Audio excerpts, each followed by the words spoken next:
NFL fans. Just wanted to make a short video today. Um, Something I've been seeing throughout the year, and we see every year.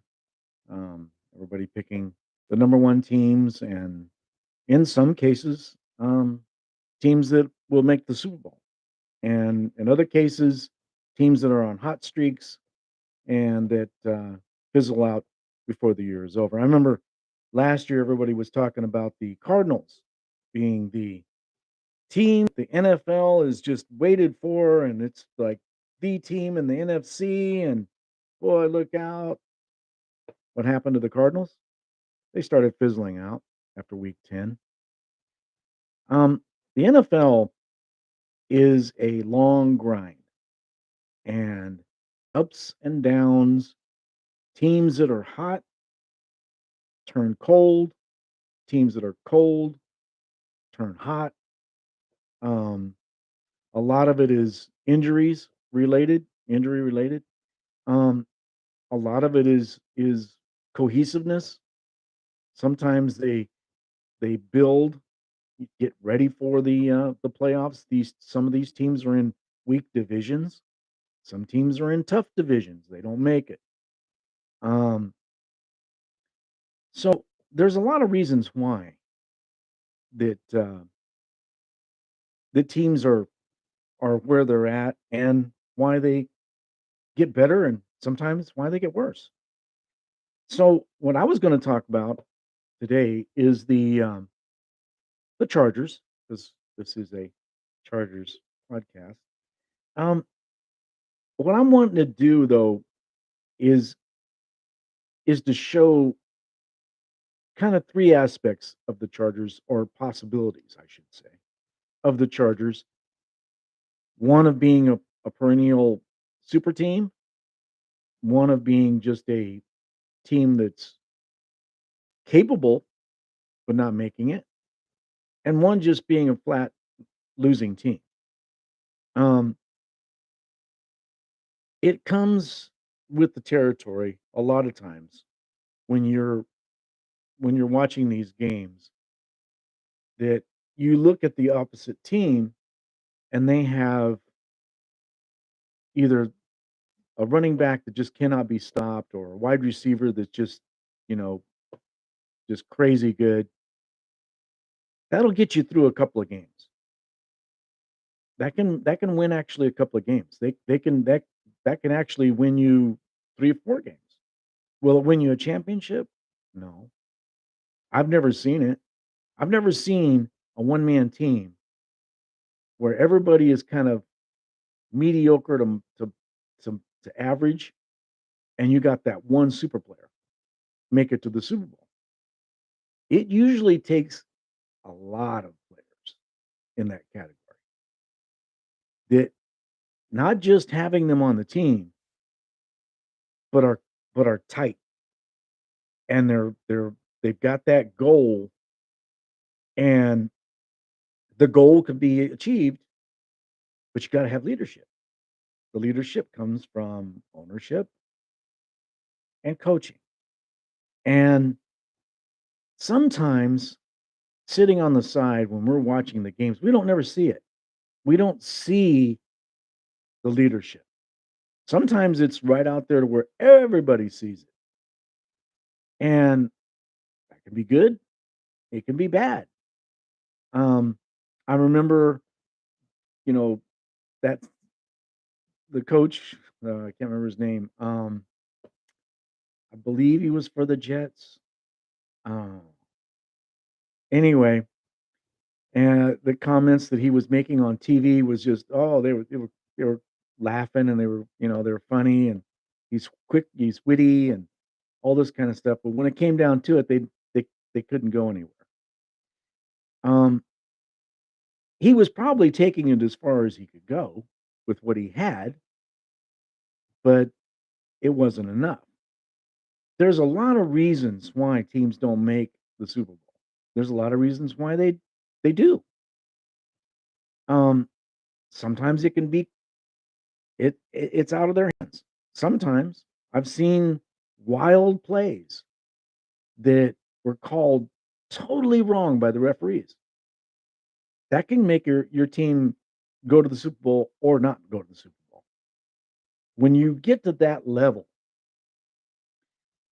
then it takes something a little more than just a few players, just a good coach, just a good ownership, not bad plays, not making mistakes. It kinda takes all of it. Um, and then there's teams that just will their way. They're that good and they're that talented, they're that dedicated. You have to be pulling in the same direction. So now we fall back to what this podcast should be all about, right? Um, Naming a few of the teams that I think are showing that, have a history of it, and need to be in and other teams that need to be following that example and not let anything deviate from that mindset. Don't let it happen. Get a grip, keep going, you're gonna be fine. We got this goal, let's just get it. Um, you almost have to have that kind of an attitude no matter what injuries happen, no matter what calls are called against you, you have to have that mindset. We will win this game. We're not going to lose. That kind of an attitude. It's it's kind of silly sometimes because when you when you look at these teams that are extremely talented in players and coaching and ownership and all this kind of stuff, when you see these type of things that they allow to creep in to their team, and it's devastating. Devastating, maybe not on the outward side, or maybe it could be, they leak it out a little bit. It's devastating for what the goal is. The goal is to go to the Super Bowl, right? Now it comes to the Chargers. The Chargers have a talented team. They have talent on every level. Is it the top talent? It can be in that top group of talent. They don't may not have the number 1 guy, but I'll bet you they've got the guy that's in the top 5 or 10.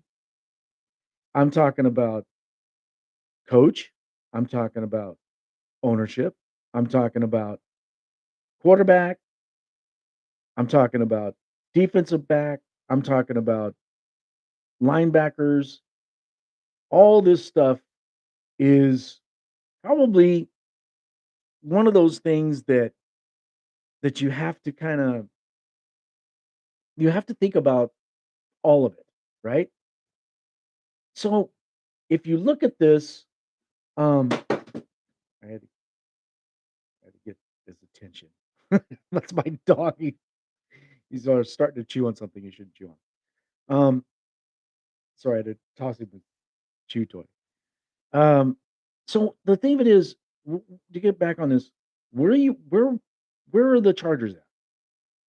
Well, they do have the talent, like we were saying. They do have a coach that I think is pretty talented. They got coaches that are pretty talented. They got ownership that's pretty dedicated. They've spent quite a bit of money this year. It's not like they were afraid to spend it.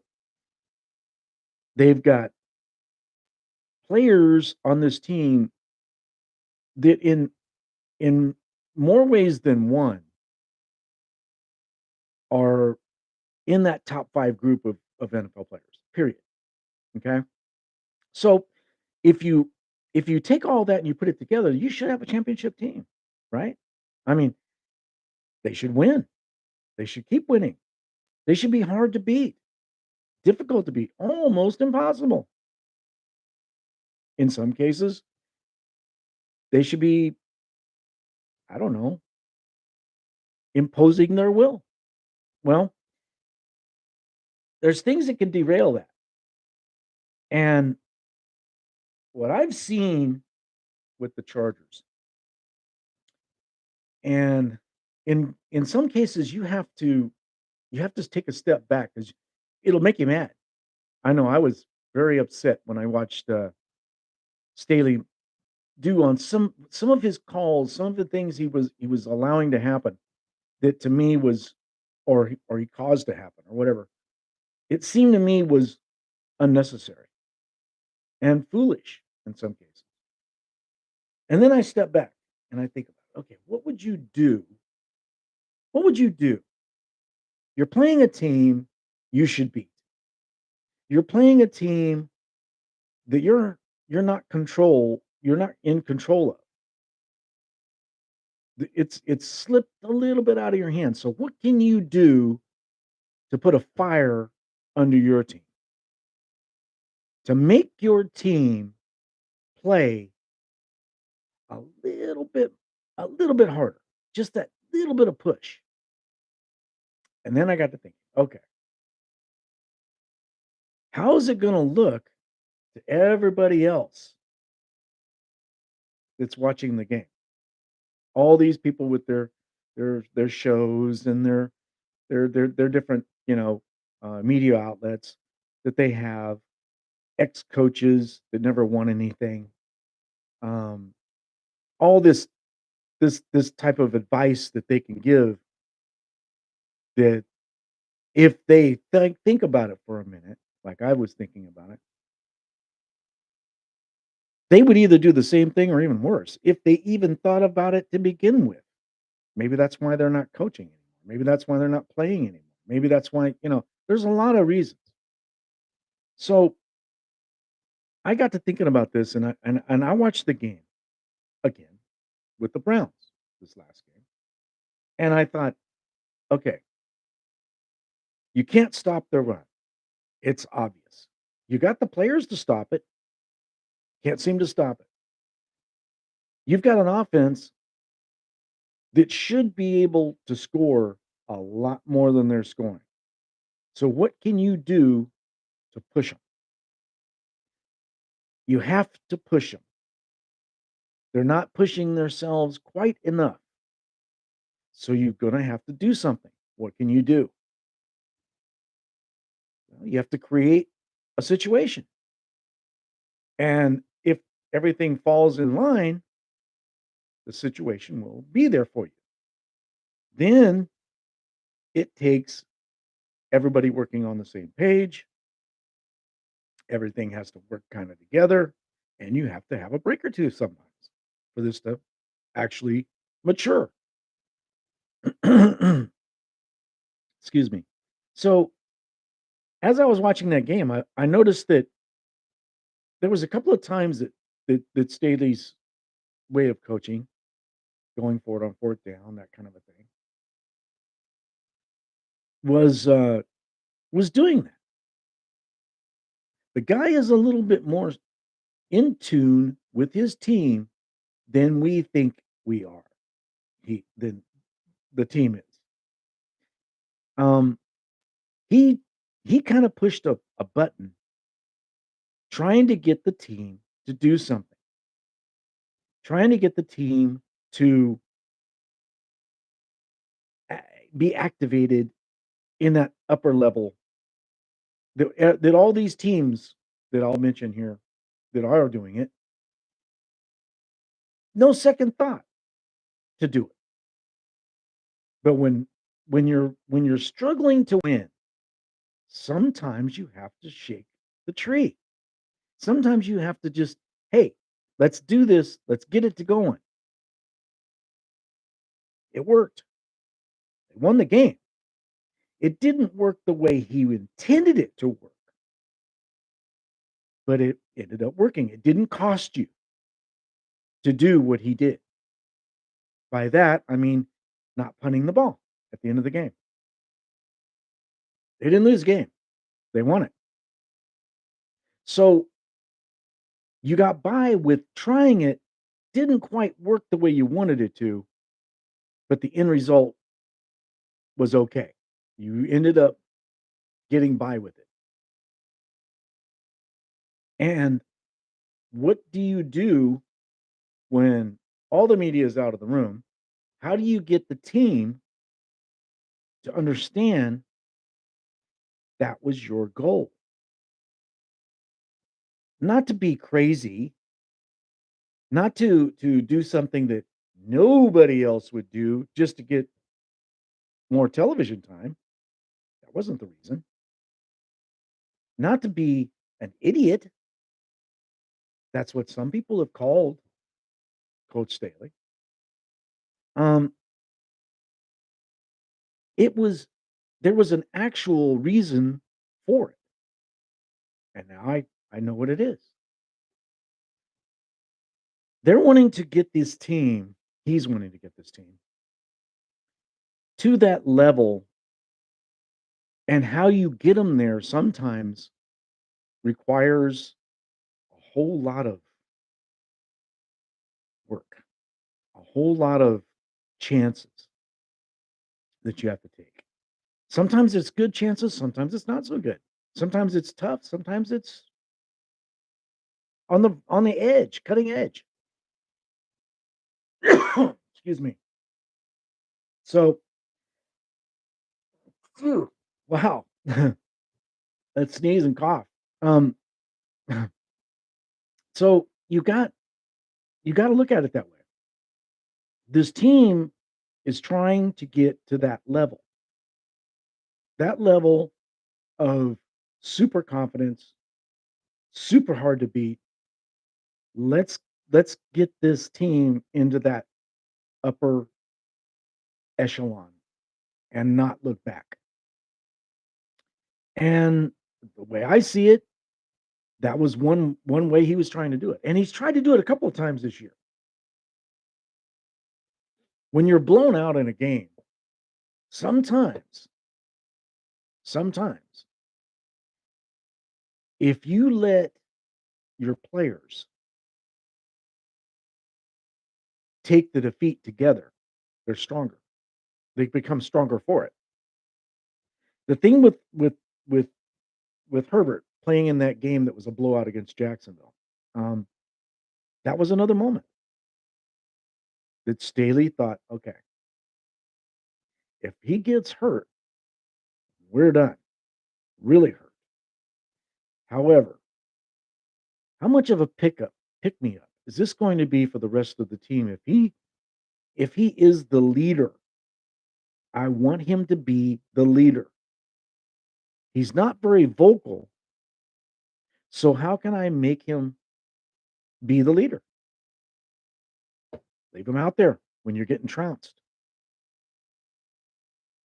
It kind of proved a point. I'm not leaving the ship. Not going to do it. I want to play. I'm playing.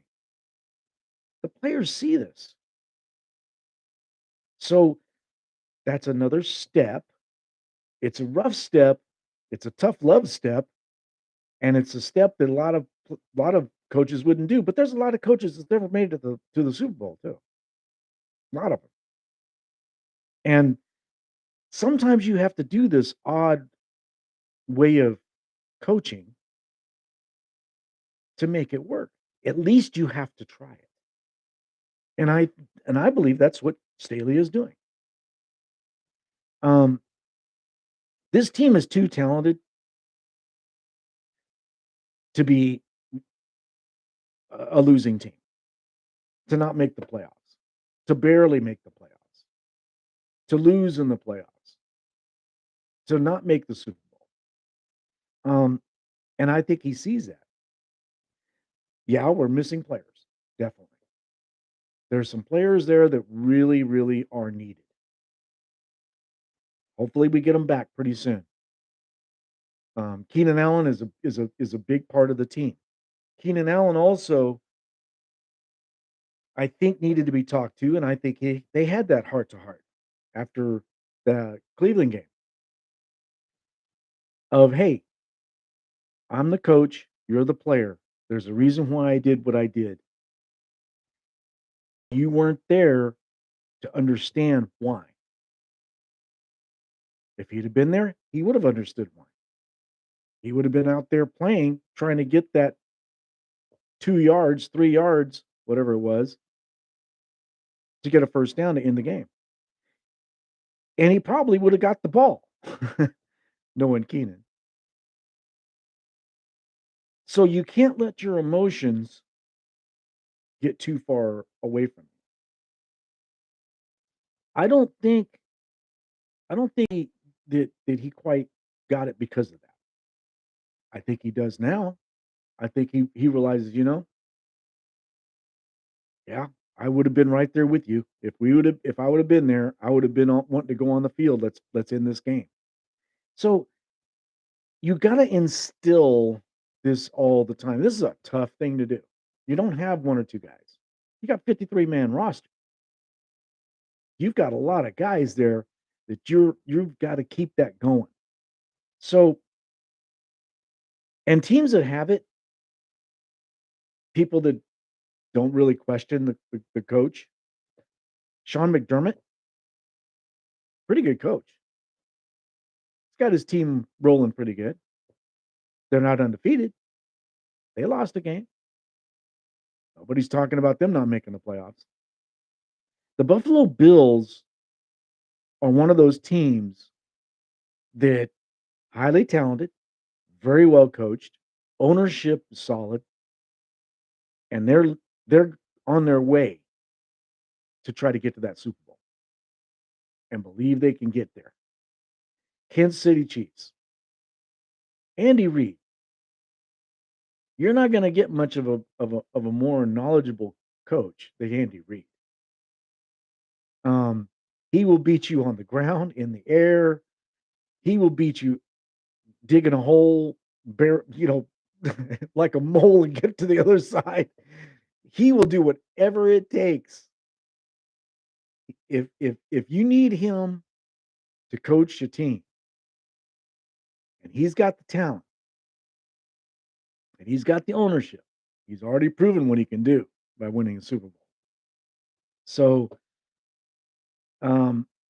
there's two teams right there. Philadelphia, the Eagles right now. Are they on a hot streak? Yeah. Are they that good? Maybe. They're very good. Can they go to the Super Bowl? They've got the right attitude. How are they going to react after their first loss? I got a feeling, to me, and Philadelphia has a history of being very good. The Eagles have been good in streaks. They've had good years, tough games, rough divisions, and been very, very good in them. And made it to the Super Bowl.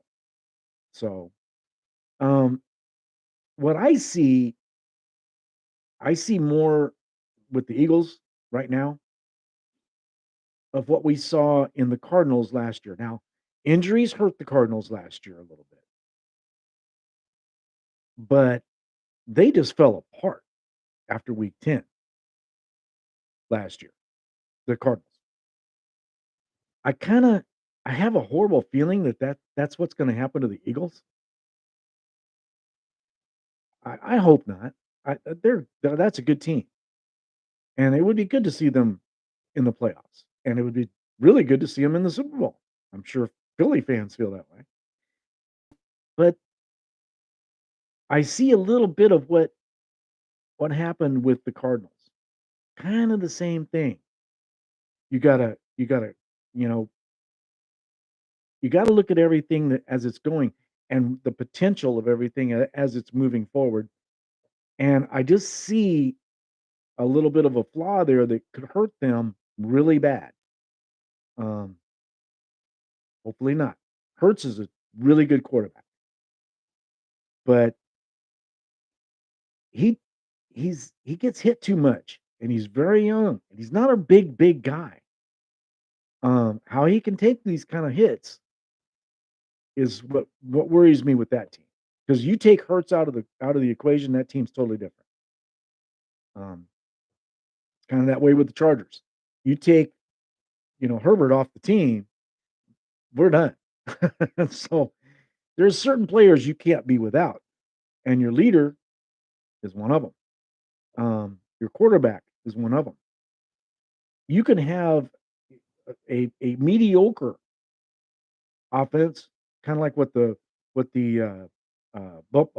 Baltimore Ravens had that one year. They went to the Super Bowl and won with defense. They had lights out defense. Offense wasn't really that good. It was okay, top 15, but it wasn't a top 10 or top 5. Shouldn't have been in the Super Bowl, really. But the defense, they carried the team all the way through. And when you have a team like that, then there's that leader on the other side of the ball on the defensive side that can it could be your leader. It's whatever you build your team around to become. And the Chargers right now are in that they're in that in between. They're not they're not really the leading team on the offense, but they're not really that leading team on defense. They they're struggling to find it. Their special teams is good, but not real good. Their defense is okay, and hopefully it gets better. Not very good. Their offense, high scoring, they can be, but they're just not. So they're really close. They're really close on everything, but they're not quite there. So what do? It takes the coach to do something. He has to do something to get these guys motivated. And I don't mean motivated because they're all motivated. It's to get that extra when everything is just not going right, to get that extra little bit out of a guy to finish a game. That's what he's trying to do. And I think we'll see a taste of it. I really have a feeling when Monday night comes around, you're going to see a team that's going to be going against the number one defense in the NFL. The Broncos have the defense, period. I have not seen a defense that good in a long time. They're very, very good. But that offense stinks. They've tried to buy their way through an older quarterback, maybe maybe we'll get some plays out of him that of the good old days when he was really, really good. You can kind of see why Seattle let him go. Um, and I don't have nothing against Russell Wilson. I hope he turns it around if he can, but I don't know if he's got it in him to do it. Physically, you can only do so much. So the Chargers need to go into this game and how they play this game. If they play this game pulling it together, wins will stack and it will build. They've had their defeat. They've had their trouncing. They had their little kick in the butt game to get you back on track. Now they're starting to build a little bit. If they go in and they win this game, and I believe they're playing at home, the Chargers are. If they go in this game and they win this game, and then they go to the next game and they win that game with Seattle. They go into their bye and they start getting some players really a lot healthier. They kind of need that. Get these guys back on track. We'll see then, I think. My personal feeling is the Chargers will win these next 2 games. I really see it. I think they're gonna go in to the to their bye week on a pretty good hot streak. And then we'll see what this team is gonna be like on the other side of it. Are they if they can stay healthy, you can't lose, like the Baltimore Ravens did last year, lose half your freaking team.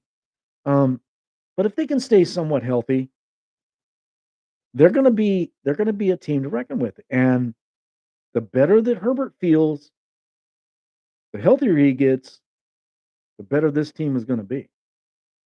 They've got a running attack. They've seen it. They've seen it. They've seen it could be there. Are they going to have it every week? Are they going to rush for 250 yards every week? No. No, no team is. Are they going to get 120, 130 yards a game, 150 yards a game? Probably. That's definitely possible. Definitely possible. So there's a lot of growing that the Chargers have to do. The Kansas City Chiefs don't have to do that. The Buffalo Bills don't have to do that. They're already there. The Eagles, they're there. I don't know if they can keep it there. That's my thing. That's a long stretch. Can they keep it there?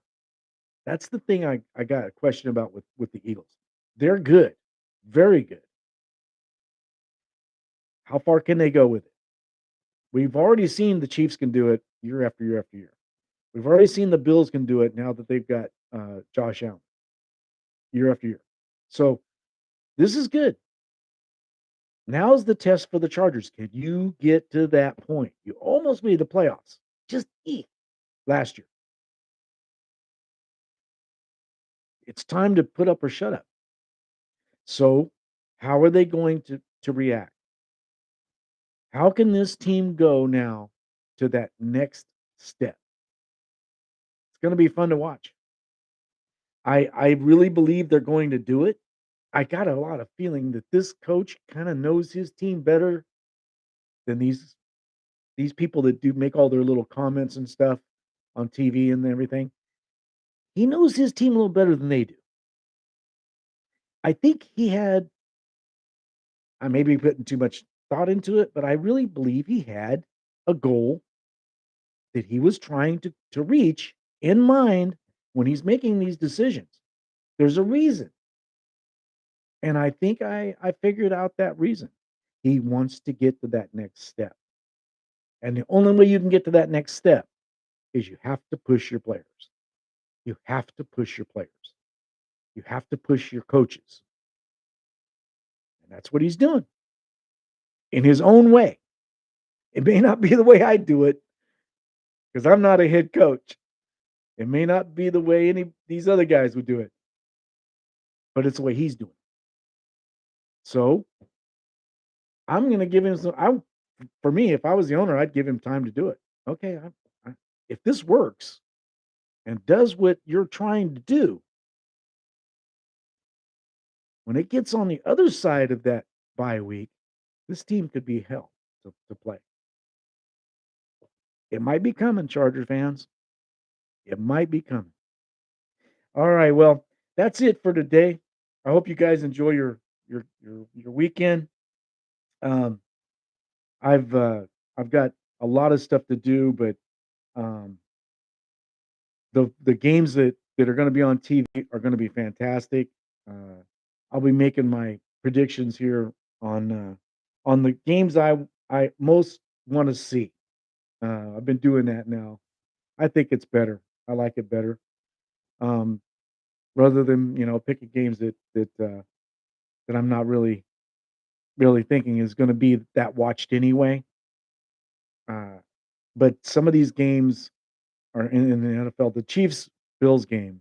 Come on, everybody and their dog is going to be watching that game. That's that's going to be an incredible game. And so anyway, Saturday I'll be getting that video out. And everybody enjoy your day. Peace and continuation. Push that like button if you can. And if you have any comments about this, hey, give me a comment. I've had comments in the past, disagreed. That's okay too. I don't mind it. We can have a conversation back and forth. Um, but if you got a different feeling about what's going on, let me hear it. That'd be good for me too. Maybe I'll learn something. All right, guys. Have a good one. Talk to you later.